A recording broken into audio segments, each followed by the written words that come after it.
long-awaited video. I'll be doing a comprehensive review of the Mayer MMO40D electric oven. So previously we did an unboxing with this oven and I didn't really explain many features that this oven had, and so in this video I'll be addressing all the pros and cons of this oven. So stay tuned with me and I'll be talking about the most important thing you need to know about this oven at the end of the video. So stay right here with me while I explain everything you need to know about this oven. Before we get into today's video, be sure to subscribe to Baking Soda Kitchen if you find this video helpful. So the first question I got in our previous unboxing video is the manual user-friendly. And I wouldn't really say the manual is user-friendly because it doesn't give you specific instructions or doesn't break down the instructions of what you're supposed to do first when you get the oven.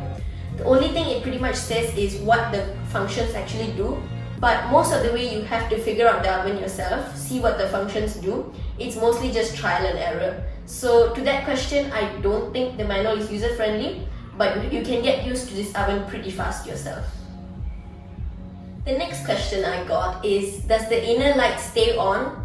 No, it does not stay on while the oven is baking. Mostly when you turn the oven on, it stays on for about 20 to 30 seconds. I haven't really counted exactly how long it stays on, but it's about 30 seconds I would say. The next thing that I want to say is this oven has 12 functions, but when I got this oven, I really thought the 12 functions would be very useful and you can do a lot of the 12 functions, but to be very honest, you don't actually need 12 functions, because in the span of like 4 months, I've only used like 3 or 4 functions only. If you're really doing like baking as a profession or you're really into baking, then you might need the 12 functions.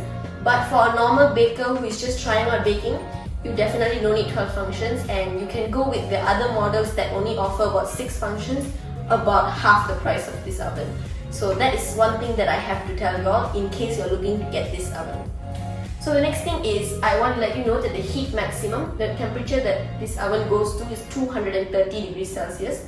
That is the maximum temperature you can go to, and it's on the top and the bottom heating as well. And okay, so the next question is, how long does the preheating take?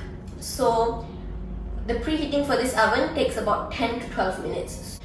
What I have found is, when you're using the convection function, you don't really have to preheat the oven. What I normally do is, because I cannot wait so long, I just let it preheat for about 6 or 7 minutes, and once it's almost close to the temperature, you can just put it in and bake it and nothing really happens.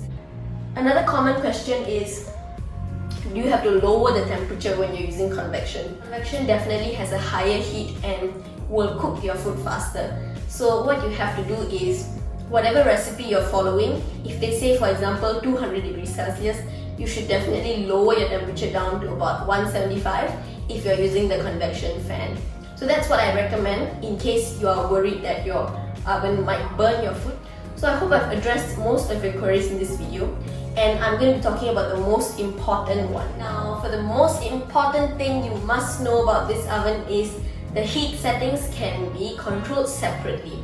So this oven, you can control the top heating and the bottom heating of the oven separately, which means that you can switch off the top, switch off the bottom, or decrease the temperature on the top and increase the temperature on the bottom. Now I'll explain why this is so important in this oven. So when I was baking cakes and things that can burn the top easily, when you put it on whichever rack, any of the 4 oven racks, the top seems to cook faster than the bottom. So what happens is, by the time the cake is completely done cooking, the top is almost brown or burnt even. So what you can do with this oven is, you can switch off the top once the top is perfectly cooked and the color is perfect. You can turn off the top and just use the bottom heating to cook the rest of your cake. So I'm not sure whether other ovens have this, because I've only used this oven before. I've not tried other brands.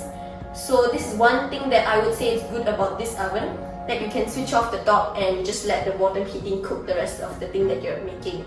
So this is something crucial and important that you must know about this oven before buying it. Some of you who may want a demonstration of this oven can also check out our other videos where we make something and put it in this oven to cook. One thing I'd like to add on is, the oven does make like a little bit of sound while it's baking. It's not like a continuous sound, it just randomly just shoots out the sound. So don't be afraid by it, but it's perfectly fine, and I read up online that it's totally normal for countertop ovens to do that. So I hope this video was informative. If you have any questions regarding this oven, please feel free to leave it down in the comments below and we'll reply to you as soon as possible. If you found this video helpful, remember to like, share and subscribe to Baking Soda Kitchen, and we'll see you next time in another video. If you have any suggestions that you would like us to make with this oven or any other product, just let us know and we will do so. Thank you so much for watching. Bye for now!